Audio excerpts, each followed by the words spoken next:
E aí pessoal, tudo certinho aí? Bom, a gente falou semana passada um pouquinho sobre os biomas mundiais, a gente falou o que é um bioma, quais os biomas que a gente encontra em quais partes do mundo, quais são suas características gerais, e a gente já entendeu, deu para entender mais ou menos quais são os biomas que a gente encontra no mundo e o que seria a definição de um bioma e tudo mais, beleza? Para não ficar só aquele negócio de biomas, e aí fica claro o que é um bioma, né? Pessoal, agora que a gente já falou sobre os biomas do mundo, já falou sobre o que é um bioma e tudo mais, é hora da gente olhar aqui para dentro do nosso próprio país. Olhar para os biomas que a gente encontra em território brasileiro. Quais são eles, quais são suas características, qual é a sua importância, qual a sua biodiversidade e tudo mais. Beleza? Então hoje a gente vai falar um pouquinho sobre biomas brasileiros para entender um pouquinho melhor como que isso funciona dentro do nosso país. Beleza?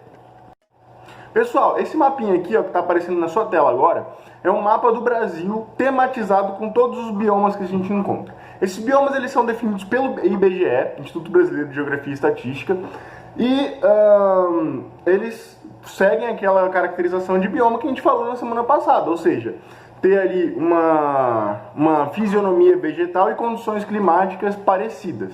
Ou seja, se eu vou na Amazônia, eu consigo encontrar uma fisionomia vegetal. Atenção, pessoal, isso não quer dizer que eu vou encontrar a mesma árvore ou as mesmas plantas em toda a extensão. Quer dizer que elas seguem um padrão.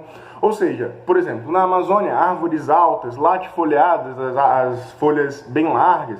Na Caatinga, cactáceas, vegetações rasteiras, arbustos que perdem as folhas na estação seca. Né? Não quer dizer que vai ser sempre a mesma espécie, não quer dizer que elas vão ser sempre iguais, mas elas vão seguir um padrão, beleza? Então nós temos ali no norte a Amazônia, ali no centro do país o Cerrado, que se estende até o norte, também tem braços para o centro-oeste, até mesmo para o sudeste, a Mata Atlântica seguindo toda a região ali litorânea e entrando um pouquinho também no interior ali no sudeste, no sul também. Os Pampas lá no sul, no nordeste, no interior do nordeste, nós temos a Caatinga e o Pantanal ali, bem no centro-oeste, nas fronteiras ali do Brasil, beleza? Então, pessoal, esses são os biomas que nós temos no Brasil e agora a gente vai passar para falar sobre uma outra classificação que nós temos também. Bom, é comum que a gente veja falar sobre os biomas, mas também é comum que a gente veja esse mapinha que está aparecendo aí agora no slide, que é o mapa dos domínios morfoclimáticos. Você pode dar uma olhada que esse mapa é muito parecido com o mapa dos biomas, ele lembra bastante, mas ele tem diferenças. A primeira, mais gritante diferença, o mapa dos biomas não tem essa área cinza que esse mapa aí tem. Esse mapa tem essas áreas cinzas que são as áreas de transição. Os domínios morfoclimáticos, a gente já falou sobre eles quando a gente falou sobre regionalização do Brasil, as diferentes formas de se regionalizar o Brasil para se estudar. Essa forma de se regionalizar o Brasil baseada nos domínios morfoclimáticos foi feita pela primeira vez pelo professor Aziz Nassib Absabi, né, um dos maiores geógrafos que esse país já produziu. Esse cara é sensacional mesmo, mas tudo bem, né? Eu sou fã do cara. E ele vai levar em consideração alguns aspectos a mais do que a classificação por biomas, é um pouco mais complexa. Esses aspectos são a hidrografia, o relevo, a vegetação, o solo que a gente encontra na região, o tipo de clima, tudo isso relacionado entre si, como esses elementos se relacionam entre si. E por mais que seja muito parecido, você percebe que nós temos a Amazônia, né, o domínio amazônico no norte, nós temos o Cerrado no centro, temos a Caatinga ali no nordeste, no interior do nordeste, ele tem algumas diferenças. Primeiro, as áreas de transição. Segundo, o Pantanal não é considerado um domínio morfoclimático, ele é considerado uma área de transição. A gente vai chegar lá quando a gente falar dele especificamente. Segundo, a área da Mata Atlântica é denominada área de mares de morro, a gente também vai explicar isso. Mas percebam que há algumas diferenças, né? Até mesmo a área que esses domínios ocupam, né? Vocês podem perceber que lá bem ao norte tem uma zona de transição que, pela classificação dos biomas, ela é tudo Amazônia ali, não tem área de transição. Né? O Pantanal, como eu já falei, o Cerrado é um pouco maior, o Cerrado e a Caatinga são um pouco maiores no mapa lá dos biomas, então a gente vê algumas diferenças, ok? E as áreas de transição são áreas onde eu posso ver características de 2 ou mais biomas. Então, por exemplo, se eu pegar uma área de transição ali entre o Cerrado e a Amazônia, e eu estiver bem próximo ao Cerrado, né, quase dentro do Cerrado, eu vou ver uma paisagem bem típica de Cerrado. Conforme eu for chegando mais próximo da Amazônia, essa paisagem vai mudando, vai ficando misturada. E se eu estiver lá muito próximo da Amazônia, vai ser praticamente tudo Amazônia que eu estou vendo, com algumas poucas características de Cerrado. E eu posso ver essas áreas de transição tendo características de até mais do que 2 biomas. Se eu pegar ali no meiozinho entre o Cerrado, a Amazônia e a Caatinga, eu posso ver características desses três biomas ali, ou desses 3 domínios morfoclimáticos ao mesmo tempo, beleza? Então eu posso ver características de Caatinga, características de Cerrado e características de Amazônia na mesma região. Muito louco isso, mas acontece. Beleza, pessoal? Então vamos lá falar sobre os biomas em si. Quais biomas nós temos e estudar um pouquinho mais sobre eles separadamente. Vamos lá? Pessoal, o primeiro bioma que eu queria falar com vocês é a Amazônia. A Amazônia que é um bioma muito importante no Brasil. Ele é um bioma que é sempre muito falado aqui dentro, lá fora. É um bioma que causa até alguma polêmica nas discussões sobre a Amazônia. Ela é uma floresta de extrema importância. Então, o bioma Amazônia vai apresentar a vegetação do tipo floresta equatorial. O que isso quer dizer? Quer dizer que a vegetação vai ser densa. Percebam aí na imagem, pessoal, na imagem de baixo. É muito densa a vegetação, a floresta é muito fechada. Eu não consigo ver o chão. Olha quantas árvores tem. Olhando de cima parece até que é um gramado, né? Que é tudo verdinho assim. Mas não, isso é só a copa das árvores, beleza? Então é uma vegetação muito densa, muito fechada. As árvores são muito altas. Tem árvores que podem chegar até 60 metros de altura, beleza? Então são árvores muito altas. Mesmo as que não são tão gigantes assim, são bem altas. E perenes, o que perenes quer dizer? Perene é uma coisa que está sempre lá, que nunca vai embora, que não é temporária. No caso das árvores, quer dizer que essas árvores sempre terão folhas. Quer dizer que essas árvores nunca ficarão carecas, beleza? A gente nunca vai perder totalmente as folhas dessas árvores, justamente porque é uma região que chove muito, né, pessoal? As árvores caem mais em regiões onde tem um inverno mais rigoroso, mais seco e tudo mais, e aí as folhas caem para não perder muita água. Como aí chove muito o ano inteiro, não tem problema ter a folha o ano inteiro, beleza? E latifoliadas. Latifoliadas é aquilo que eu já falei, as folhas são bem largas, bem grandes. Por que as folhas são bem largas, bem grandes? Porque olha como essa floresta é fechada. As árvores precisam competir entre si para receber a luz solar, para fazer fotossíntese e para trocar água com o ambiente. Então quem tem a folha maior vai levar uma vantagem, por isso que todas as árvores acabam tendo folhas muito grandes. Porque quem não tem uma folha muito grande acaba sofrendo um prejuízo aí na concorrência, beleza? E aí uma parte muito triste da Amazônia, pessoal. A Amazônia já foi 20% devastada, beleza? 20% da área da Amazônia já foi desmatada. Dá uma olhada nesse primeiro mapinha aí que eu trouxe, né? O mais em cima, no slide. A área total que está pintada no geral aí, seja de qual cor for, que não está em cinza, né, pessoal? É a área da Amazônia original. A área que está em verde é a área que a Amazônia está preservada. E a área que está em vermelho é a área que a Amazônia já foi desmatada. Pessoal, é muito fácil ver que a Amazônia já foi muito desmatada. Olha quanto a grossura dessa parte em vermelho. É muito grande. Beleza? Passando para o próximo slide, pessoal, eu queria falar com vocês um pouquinho sobre o arco do desmatamento, ou o arco do desflorestamento, também a gente fala. Que é realmente esse arco em vermelho que vocês estão vendo aí nesse mapa, que é a região onde a Amazônia está sendo mais devastada no Brasil. Essa região é a região mais externa da Amazônia e está sendo devastada principalmente pelo agronegócio que vai invadindo a região da floresta. Beleza? Eles vão lá, retiram as árvores, fazem a grilagem, que é você falsificar documentos para se dizer dono daquela terra, quando na verdade aquela terra seria uma área de proteção. Você vai lá no cartório, falsifica um documento e aí você vira o dono legal daquela terra, quando na verdade aquela terra deveria estar sob proteção ambiental. Então, eles praticam do desmatamento, queimadas, fazem a grilagem. As queimadas são, na sua maioria absoluta, criminosas. O fogo na Amazônia é muito difícil, um fogo natural, se espalhar tanto, porque é uma região muito úmida, tá, pessoal? Pense que é uma região muito úmida, chove todo dia. Como é que vai ter um incêndio natural que vai se espalhar por hectares e hectares? Não tem como, beleza? A maior parte dos incêndios que a gente vê na Amazônia são criminosos, sim. Não deixem de falar o contrário, beleza? Então é a região com maior índice de desmatamento na floresta e principalmente por causa do avanço das novas fronteiras agrícolas. O que isso quer dizer? Quer dizer que a agricultura está criando novas fronteiras, está avançando para cima da floresta, beleza? E aí eu trouxe mais uma imagem que está aparecendo aqui agora para vocês, pessoal, que é uma imagem que eu pensei em falar sobre rios aéreos de novo, só que se eu fosse explicar de novo rios aéreos, eu acho que vocês iam querer me matar. Eu já expliquei umas 3 vezes aqui no canal sobre rios aéreos, rios voadores. Então, rios voadores são aquela corrente de água que vem da Amazônia para aqui para o centro-sul da América do Sul, principalmente para o centro-sul do Brasil, beleza? E eu trouxe essa imagem para mostrar para vocês o que aconteceria com essa região, provavelmente, se a gente não tivesse a Amazônia. Vocês estão vendo aí que nessa faixa, que ele está chamando nessa imagem de faixa dos desertos, é uma faixa que está mais ou menos em 30 graus de latitude, e por causa da ação de ventos alísios e contralisos, a gente já falou isso na aula de circulação atmosférica, se você não lembra, vale a pena dar uma olhadinha lá. Por causa dessa ação de ventos alísios e contralisos, é uma área muito seca do planeta, uma área que recebe poucas chuvas, beleza?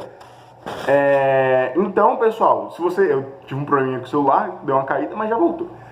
Então, se vocês derem uma olhada, pessoal, nessa faixa de 30 graus de latitude mais ou menos, só tem deserto. Aqui na América do Sul, nós temos ali na faixa oeste, na região oeste, o Atacama. Nós temos ali na África o deserto da Namíbia e o deserto do Kalahari. E nós temos os desertos da Austrália, ali o Outback, que o pessoal chama, lá na Austrália, que é uma região muito desértica também. Por que essa região aqui do Brasil é uma região úmida, é uma região normal, que dá para viver tranquilo? Porque a gente recebe os rios aéreos da Amazônia. Sem os rios aéreos da Amazônia, não estou dizendo que essa região vai com certeza virar um deserto, mas ela vai ser uma região bem árida, bem seca, bem difícil de se viver. Beleza? Então a Amazônia é sim importante pra gente aqui em São Paulo, mesmo que a gente nunca tenha visto um jequitibá rosa na vida. Show? Beleza, pessoal, vamos continuar aí para falar sobre outro bioma de floresta pluvial, só que dessa vez é uma floresta pluvial tropical.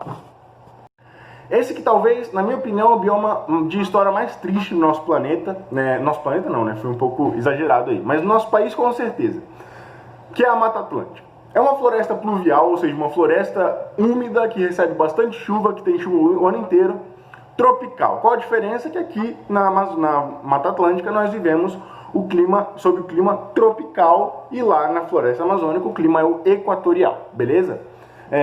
A biodiversidade da Mata Atlântica é muito grande. Eu esqueci até de comentar isso, pessoal, mas não precisa nem falar. A biodiversidade da Amazônia é admirável, o mundo inteiro olha com carinho, porque a Amazônia tem muitas espécies únicas de lá e espécies variadíssimas, beleza? Tanto vegetais quanto animais, você tem muitas espécies lá na Amazônia que vivem lá e que são especiais de lá. E a Mata Atlântica também se destaca pela sua grande biodiversidade. Se a gente pegar em números absolutos, a floresta amazônica tem maior biodiversidade do que a Mata Atlântica, mas se eu pegar 1 hectare de Mata Atlântica e 1 hectare de floresta amazônica, eu vou achar mais espécies naquele hectare de Mata Atlântica do que no hectare de floresta amazônica. Isso quer dizer que se a gente pegar relativamente a sua área, a Mata Atlântica é mais diversa do que até a mesma Amazônia, para você ver como esse bioma é rico. A vegetação é muito heterogênea. Aquilo que eu falei, pessoal, eu vou encontrar espécies completamente diferentes dependendo de onde eu estiver na Mata Atlântica, beleza? Então, assim, é um bioma só, mas vai ter uma diferença muito grande de espécies vegetais de uma região para outra. É uma floresta perene também, justamente porque é uma floresta pluvial, né, galera? É uma floresta muito úmida, não tem necessidade de ficar perdendo folha. E latifoliada pelo mesmo motivo. É uma floresta úmida, com bastante incidência de raios solares o ano inteiro, então as folhas podem ser muito grandes, até precisam muitas vezes ser muito grandes, beleza? Essa região se destaca muito pela presença de muitos planaltos e morros, tá, galera? Então a gente vai pegar, por exemplo, ali em São Paulo e falar, nossa, professor, mas a região litorânea de São Paulo é praia, né? Sim, mas vai pra praia e olha você está olhando aqui pro mar. Olha para trás de você, você vai ver a Serra do Mar, que é uma parede gigantesca de montanhas, de morros e tudo mais, beleza? Você pega essa região toda litorânea do Brasil, ela se caracteriza por ter muitos planaltos, muitos morros. E aí quando a gente entra pro interior de São Paulo, de Minas Gerais, a gente vai ver muitos morros mesmo, mais ainda, mais morros, mais montanhas. E aí o professor Absaber, deu o nome dessa região de Mares de Morros, beleza? Fazendo até um jogo de palavras aí, porque é uma região litorânea, mas também é uma região que tem muitos morros. Show? E aí que vem a parte muito triste. Vocês estão vendo aí essa primeira imagem, né, da floresta da Mata Atlântica, que é uma mata bem grande, é um bioma bem grande, né, ocupa toda a porção litorânea do Brasil, entra para o interior ali no sul-sudeste. Só que dessa imagem que eu trouxe aí para vocês, apenas 7% estão preservadas ainda. Ou seja, 93% da Mata Atlântica já foi devastada. 93% dessa mancha verde que vocês estão vendo no mapa não existe mais, beleza? Então a gente vê algumas poucas regiões preservadas. Essa devastação se deu muito porque a ocupação do Brasil, a população do Brasil se ocupa muito na região litorânea, então a floresta foi cortada mesmo para construir cidade, para construir vilas, para construir lugares para as pessoas morarem, e não se preocupou em preservar ou então reflorestar em algumas regiões, beleza? Só para falar sobre os mares de morro rapidão aí, a segunda imagem mostra bem isso, né? Bastante árvore, uma floresta densa e tudo mais, Só que em morros, beleza? Em montanhas, em regiões acidentadas e não em regiões planas, como é a Amazônia na sua maioria. Beleza, pessoal? Então vamos lá passar para o Nordeste, para a Caatinga nordestina. Pessoal, a Caatinga é um bioma super legal. Por quê? Ele é um bioma que só existe no Brasil, né? Floresta equatorial, a Amazônia se destaca, né? É uma floresta famosa, é um patrimônio com certeza brasileiro, mas o Congo tem floresta equatorial. A Mata Atlântica é uma floresta tropical, nós temos florestas tropicais ao redor do mundo também. A Caatinga, apesar de a gente ter formações semiáridas ao redor do mundo também, nenhuma delas se compara à Caatinga. A Caatinga ela é muito única, beleza? Então, quando a gente falou na aula passada sobre formações semiáridas, é uma família que inclui, entre outras, a Caatinga. A Caatinga ela vai se compor do seguinte: plantas xerófilas, né? Na aula passada a gente já falou, mas eu vou dar uma refrescada. Plantas xerófilas nada mais são do que plantas adaptadas à falta d'água, beleza? Então, plantas que vão ter uma série de mecanismos para sobreviver num ambiente de pouca água. Então, plantas xerófilas, principalmente cactáceas, ou seja, os cactos se dão muito bem nessa região, porque ao invés de ter folhas que perdem muita água, eles têm espinho, que vão ter uma área muito menor e vão perder muito menos água. Ou outras plantas, mesmo que sejam arbustos e tudo mais, ou pequenas árvores, com poucas folhas e que perdem suas folhas na estação seca. Ou seja, ele tem poucas folhas naturalmente para não perder água. Quando está chovendo, essas folhas estão ali trabalhando normalmente, e quando chega a estação seca, essas folhas caem para que a planta não perca água por meio dessas folhas, beleza? Não transpire, não evapore muita água por meio dessas folhas. Pessoal, essa região da Caatinga ela é muito prejudicada, ela é muito ameaçada, principalmente para a produção de carvão e para a coleção de lenha. E qual é o problema, pessoal? Quando a gente fala de produzir carvão, a gente fala de criar fornaças, de botar fogo em algumas coisas. Quando a gente fala de botar fogo em uma região seca, quente, que praticamente não chove, a gente está falando que esse fogo pode se dispersar com muita facilidade, beleza? Então a Caatinga ela é muito vulnerável ao fogo. Então quando você bota fogo numa região de Caatinga, é muito fácil que esse fogo se disperse com uma facilidade enorme, beleza? Então toma muito cuidado com essas coisas. E essa região da Caatinga vai ocorrer principalmente no semiárido nordestino, né? Que é a região onde nós temos ali o clima perfeito para a Caatinga rolar. Pessoal, antes de passar para o próximo, eu queria falar uma coisa sobre Caatinga. A gente sempre pensa Caatinga como aquele mar de terra, de areia, sem vida, triste, o boi morrendo de sede e tudo mais. Essa imagem que eu trouxe aqui não é exatamente a imagem florida do Central Park na primavera, mas é para trocar essa ideia, pessoal. Isso aqui é uma imagem da Caatinga numa época chuvosa, né? Você tem a Caatinga verde aí, as folhas, as árvores com as suas folhas, as árvores com bastante vida. Temos alguns arbustos e tudo mais com muita vida. A Caatinga é uma região de muita vida, tá, pessoal?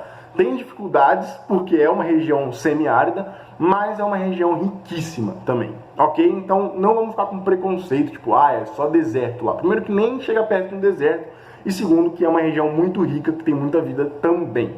Show? Então vamos lá, pessoal, para a gente continuar falando sobre os biomas por aí. O próximo que eu quero falar é um bioma que está muito na moda em 2020, que está recebendo holofotes, obviamente, por questões negativas, né? Ultimamente, sempre que a gente fala de um bioma muito na TV, nos jornais e tudo mais, é por uma questão negativa, né? Infelizmente, que é o Pantanal. O Pantanal, pessoal, é uma área sensacional. É uma área que, para os biomas, para a divisão do IBGE, é considerado um bioma. Para a divisão do professor Absaber, é considerada apenas uma área de transição, apenas, entre aspas.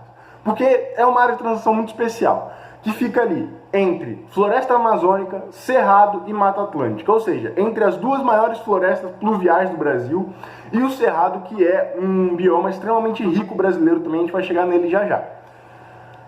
Ela é a maior planície alagável do mundo, é uma região muito úmida que alaga muito fácil, beleza? Até o nome Pantanal lembra a gente de pântano, um negócio meio alagado ali, beleza?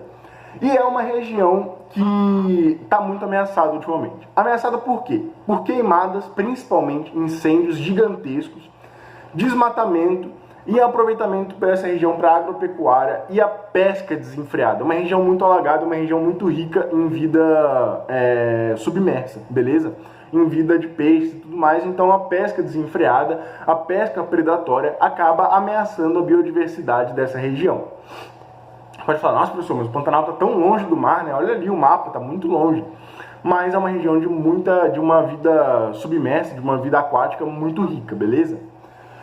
Só que o que acontece, pessoal? Tá tendo essas queimadas lá, 20% do Pantanal, 20%, um quinto, a cada 5 quilômetros de Pantanal, 5 quilômetros quadrados de Pantanal, 1 quilômetro quadrado foi destruído só nesse ano.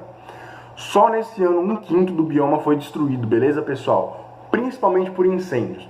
Aí a gente liga a televisão e vê os políticos falando que o incêndio é por culpa do raio, né? Ah, tava chovendo, caiu um raio e pegou fogo. Gente, primeiro, choveu e caiu raio lá desde que o mundo é mundo, né? E aí, só nesse ano 2020, abençoado, ou melhor, amaldiçoado, caiu raio o suficiente para queimar 20% do Pantanal?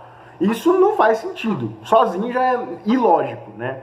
Segundo, outro problema. As queimadas, não sei se vocês lembram, mas foram coincidentes a uma época muito seca no Brasil inteiro, especialmente no Pantanal também. Uma época que não estava chovendo.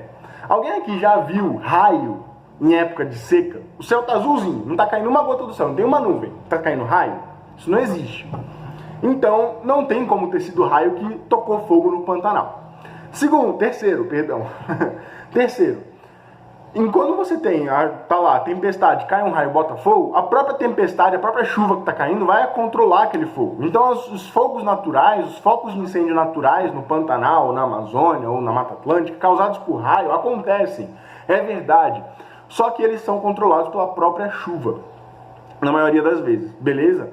Dessa vez foi em uma época seca, não tinha raio. Não tem raio que seja capaz de queimar um quinto do bioma inteiro, né? Então isso já não faz sentido. E não estava chovendo para controlar esses incêndios, justamente porque era uma época seca. Então os incêndios foram criminosos, foi gente do agronegócio, foi lá, tocou fogo no Pantanal, deixou o fogo espalhar. Quando perdeu o controle, não podia assumir mais a culpa, botou a culpa nos incêndios naturais. Beleza? Não caiam nessa, não foi incêndio natural, foi criminoso. É crime ambiental que eles fizeram. Beleza? Então o Pantanal está sendo extremamente devastado e extremamente ameaçado aí, principalmente nesse último ano. Está sendo muito difícil para as regiões pantaneiras, beleza? Então vamos lá falar sobre um outro bioma muito ameaçado, muito importante, que está presente aqui na cidade de Bauru também. Bauru, pessoal, é um caso especial. Bauru está no estado de São Paulo, que predominantemente tem Mata Atlântica. Bauru está próximo, no centro, na região central do estado de São Paulo, onde nós já temos o bioma de Cerrado. Então Bauru é uma região privilegiada, se for para pensar. A gente mora numa cidade muito especial na questão natural, beleza? Então vamos falar desse bioma especial que é o Cerrado. O Cerrado não é um bioma exclusivamente brasileiro, né? Diferente da Caatinga, por exemplo. O Cerrado é chamado de a savana brasileira, né? A savana que nós temos lá na África, nós temos aqui no Brasil também com o nome de Cerrado, beleza? O Cerrado nós vamos ter árvores não muito altas, árvores baixas, arbustos e gramíneas, ou seja, uma vegetação rasteira, pequenos arbustos e árvores que não são muito altas. As árvores vão ser mais distantes, dispersas uma da outra, então você tem uma distância maior. Perceba a imagem aí. Na imagem que eu trouxe da Mata Atlântica, da Floresta Amazônica, dava para ver que estava muito próximo às árvores, não dava nem para ver o chão. Nessa imagem, ó, tem uma árvore em foco, a outra está lá longe e não tem nem mais nenhuma a ser vista. Tem duas árvores em foco aí na imagem e não tem outra nas proximidades, beleza? Então as árvores são muito distantes umas das outras. Os troncos são retorcidos, então você vê a árvore toda torta aí, né? Os troncos são muito retorcidos, isso é uma característica muito forte de cerrado, tá, galera? As cascas são muito grossas, então é uma árvore cascuda assim mesmo. E as raízes são muito profundas. A gente até fala que, a gente brinca que o cerrado é uma floresta invertida, porque a raiz vai muito longe e a árvore em si não é tão alta. Então a raiz é maior do que a própria árvore, beleza? Se a gente botasse a raiz para cima, ela ia ser muito mais alta do que a árvore é. Show? Nós temos 3 tipos de cerrado. O campestre, que é uma área de menos árvores, mais vegetação rasteira, como se fosse um campo mesmo. A savana, que é essa parte aí que está retratada, que está nessa imagem, que é o que mais cai nos vestibulares, que é aquilo que a gente compara com a savana africana, que é igualzinho, praticamente igual, só não tem a zebra e o leão, né, que tem lá na África, e aqui não tem. E nós temos também o cerrado florestal. Sim, o cerrado tem uma parte que é florestal, inclusive aqui na cidade de Bauru, o que a gente vê é o cerrado florestal, justamente por aquilo que eu falei. Bauru é uma zona de transição entre cerrado e a Mata Atlântica.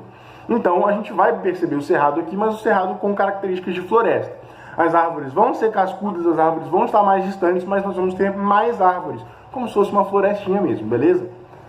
É um bioma muito ameaçado, beleza? Principalmente pela plantação de soja e criação de bovinos. O solo não é muito rico, mas ele é propício à plantação de soja, beleza, galera?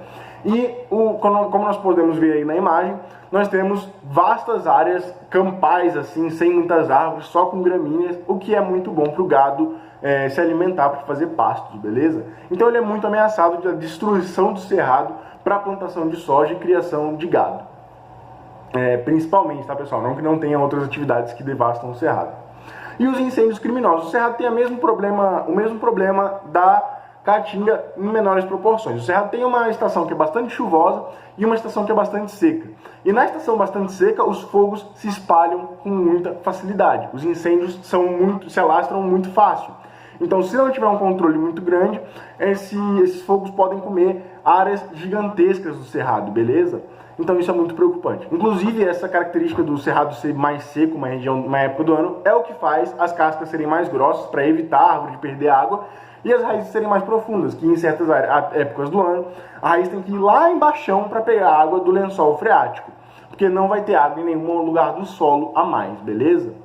Então o cerrado, por ter uma estação muito seca, acaba ficando muito vulnerável ao fogo também.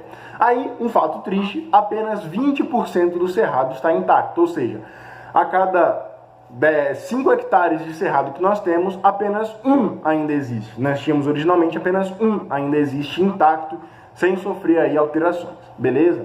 Mais da metade do cerrado foi completamente devastado, né? Não existe mais, nem dá pra ver o que era cerrado ali. Show? Infelizmente, pessoal. Então vamos lá falar sobre uma vegetação um pouquinho mais ao sul da gente. Show? Bom, chegamos ao sul, mais precisamente ao estado do Paraná, para falar sobre a mata de araucárias. A mata de araucárias é uma floresta subtropical, uma floresta importante no Brasil, que tem algumas características bem legais, que é o seguinte: ela é uma região onde chove muito e os invernos são meio amenos, justamente porque o clima lá é subtropical, então os invernos costumam ser mais amenos, não tem tanto calor assim o ano inteiro. Nos invernos a temperatura baixa bem. E essas condições de bastante chuva em invernos mais amenos, não quer dizer frios, tá, pessoal? Mas um pouquinho mais amenos. Não acredite no curitibano que fala que lá faz menos 40 graus, é tudo mentira, ele tá inventando. O inverno lá é só ameno. Se tiver um amigo curitibano, ele vai ficar bem bravo com você se você falar isso, mas ninguém liga. Seguinte, essas condições são propícias para a proliferação de pinheiros, mais especificamente o pinheiro chamado Pinheiro do Paraná ou a araucária, é o mesmo nome, tá? Pinheiro do Paraná e araucária é a mesma coisa. Show? Que é essa imagem aí da foto. Essa árvore que parece uma taça, tá, pessoal? Tem um tronco e aí os galhos saem do tronco fazendo esse movimento como se fosse uma taça, se chama araucária ou pinheiro do Paraná, beleza?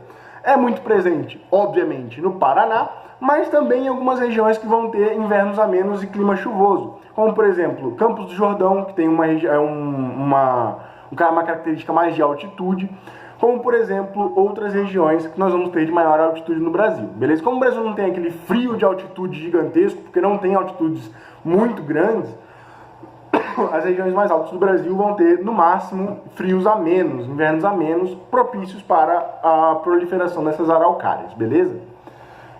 Uma coisa importante, né? Não sei quem aqui já comeu arroz com pinhão, já comeu pinhão no geral. O pinhão vem desses pinheiros do Paraná, dessas araucárias. Então, quando você vai para o Paraná ali, é muito comum você ter uma culinária muito à base do pinhão. Porque você sai na rua, você vê aquela floresta de araucárias, aquela floresta de pinheiro do Paraná, dando pinhão a rodo. Então é muito comum a culinária de lá ter bastante pinhão, beleza? Essa área ela é muito devastada e muito desmatada, principalmente para usar a madeira desses pinheiros para a produção de móveis, tá, galera? Hoje em dia está diminuindo, antigamente era muito mais forte, mas ainda é um problema. A madeira desses pinheiros é de altíssima qualidade, então é muito fácil, é muito bom para os produtores de móveis cortar esses pinheiros e usar madeira para produzir móveis. Beleza, pessoal? Então vamos lá, um pouquinho mais ao sul ainda para fechar a aula de hoje. Pessoal, o bioma que nós temos mais ao sul do Brasil, né, no extremo sul do Brasil, são os pampas. Os pampas são um tipo de campos. Lembra que eu falei lá na última aula que nós temos a família dos campos, né, dos biomas campais, campestres? Os pampas gaúchos são um tipo de bioma campestre. Eles são comparáveis às pradarias, na verdade eles são um tipo de pradarias. Nós chamamos aqui no Brasil as nossas pradarias de pampas, nós demos esse apelido, mas eles são na verdade pradarias, beleza? Se a gente for estudar ali a classificação dos pampas, são pradarias. A vegetação que nós vamos ter são de graminhas, vegetação rasteira, vegetação herbácea, né? Praticamente só gramado mesmo, só o matagal, que é perfeito para a presença de boi, né? Para a criação de gado bovino. Podem ver que até a imagem que eu coloquei são uns boizinhos ali pastando. E a imagem que eu coloquei de propósito tem também uma pequena árvore atrás ali. Pra gente falar assim, não é só porque a região dos pampas ou das pradarias é uma região campestre, é uma região de vegetação herbácea na sua maioria, que eu nunca vou achar uma árvore lá. Eu vou achar pequenas árvores, eu vou achar até árvores maiores, regiões mais cobertas de árvores, né? Se a gente olha mais atrás ainda, nós temos uma área bem coberta de árvores ali atrás, mas o que predomina é a região de gramado mesmo. Show de bola, pessoal? Então a gente vai ter muito mais grama do que árvore nessas regiões de campos. Como eu falei na aula passada, pessoal, essas regiões têm um solo muito fértil, só que é mais custoso eu preparar aquele solo, por mais que ele já seja fértil, preparar e irrigar aquele solo para plantar soja, que seja, do que eu simplesmente soltar o gado ali e deixar ele comer a grama que já tem naturalmente. Então é mais usado para fazer plantação de boi é ótimo, né? Mas o cultivo de bois, a criação de bois, melhor dizendo, o cultivo também é ótimo. A criação de bois, de gado bovino, do que plantar coisa ali que daria um pouco mais de trabalho, seria um pouco mais custoso, beleza? Então a presença da pecuária é muito forte. Os relevos que a gente vai encontrar nessas áreas são diversos, então nós vamos ter áreas de planície, nós vamos ter áreas de montanhas, de morros, nós vamos ter serras, a Serra Gaúcha, que todo mundo fala. Só que os bois, né, o gado bovino vai ser mais utilizado, mais criado mesmo nas regiões de planície, porque o gado, ninguém merece ficar subindo e descendo o morro, né, galera? Isso não é bom pro gado também, porque deixaria a carne dele muito dura, ele ficaria exercitando muito músculo e deixaria a carne dele muito dura, não seria de uma qualidade muito boa, beleza? E o clima que nós temos é o clima subtropical. Lembrando, pessoal, esse extremo sul do Brasil é a única região do Brasil que nós temos clima subtropical. O resto ali, a região sul, nós temos o clima temperado, e aí nós temos outros climas, o equatorial, o semiárido, o tropical típico, o tropical litorâneo no Brasil, mas o subtropical é só nesse extremo sul do Brasil mesmo, beleza?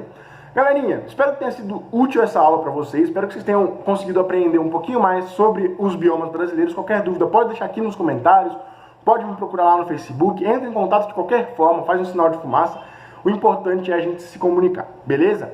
Eu trouxe 2 exercíciozinhos pra gente fazer, os 2 da Unesp, então são 2 exercícios bem importantes pra gente fazer, pra gente ver como cai essa questão dos biomas brasileiros nos vestibulares, principalmente na Unesp, pra gente fechar a aula de hoje, beleza? Então vamos lá, pessoal, pra terminar.